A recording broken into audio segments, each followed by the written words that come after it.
हमारे हिंदू धर्म में पुनर्जन्म, पाप पुण्य, धर्म अधर्म की अधिक मान्यता है।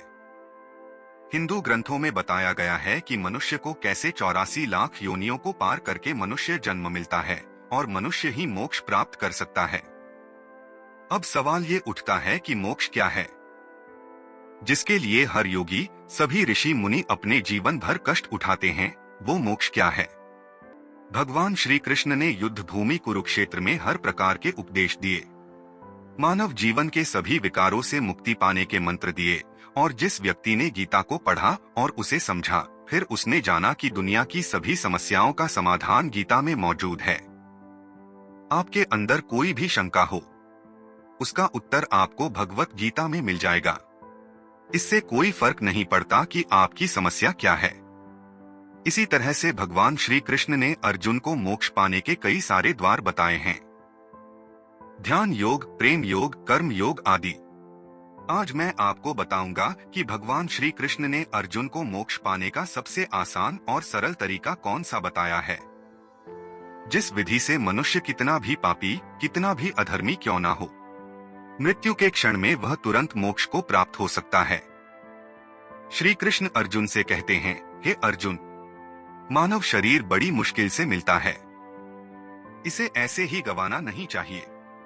देवता भी मानव शरीर की आकांक्षा करते हैं, लेकिन मनुष्य की अज्ञानता इतनी है कि इस मोक्ष के अवसर को वह गंवाता रहता है, अपना पूरा जीवन भोग विलास में बिताता है। इतना ही नहीं, जब मनुष्य मृत्यु शैया पर होता है और उसके मृत्यु का क्षण होता है, उस समय भी वासना उसका पीछा नहीं छोड़ती।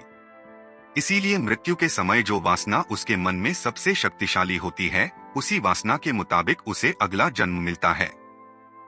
दरअसल भगवान श्री कृष्ण द्वारा दी गई यह एक गुप्त विद्या है।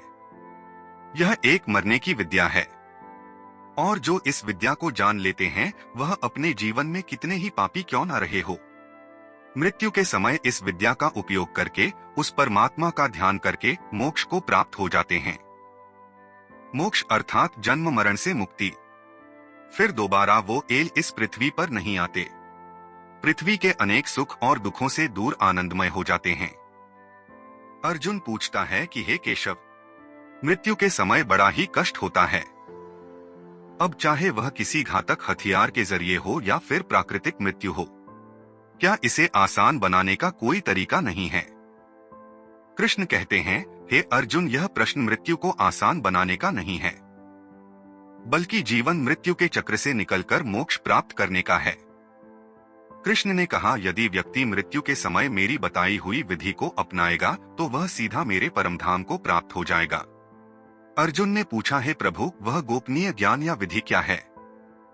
श्री कृष्ण जी कहते हैं, अपने प्राण त्यागते समय अपनी सभी इंद्रियों के द्वार को रोककर, अर्थात उन्हें वश में कर और अपने मन को अपने हृदय में स्थिर करके, अपने प्राण ऊर्जा को अपने मस्तिष्क में स्थापित करके, उस परमात्मा का स्मरण करते हुए ओम मंत्र का उच्चारण करें। मनुष्य जीवन भर कितना ही पापी क्यों ना रहा हो, उस व्यक्ति को मोक्ष प्राप्त होगा। देखा कितनी आसान विधि बताई है भगवान श्री कृष्ण ने। ओम केवल एक शब्द नहीं है, सभी मंत्रों का परम मंत्र है। इसकी महिमा अनंत है। आध्यात्मिक साधना की सफलता का केंद्र बिंदु ओम है। सिद्धि प्राप्ति का सूत्र भी ओम है। यह वो मंत्र है जिससे सारा ज्ञान और सारी सृष्टि की उत्पत्ति है।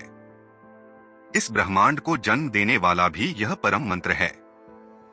जीवन में ओम के उच्चारण से शरीर के हृदय कमल में आत्मा की ज्योति हमेशा प्रकाशित रहती है, और मृत्यु के समय जब कोई मनुष्य ओम का उच्चारण एक सुर में करता है, तो इस क्षण में आत्मा और परमात्मा दोनों ही महासुख में होते हैं, आनंद में होते हैं, और दोनों ही मिलने के लिए एक दूसरे से व्याकुल हो जाते हैं।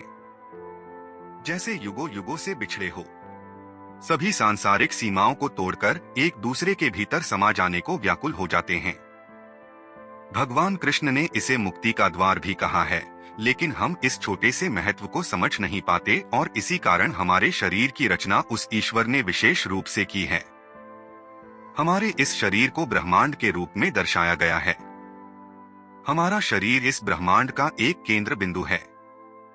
इसमें सभी लोगों का निवास है।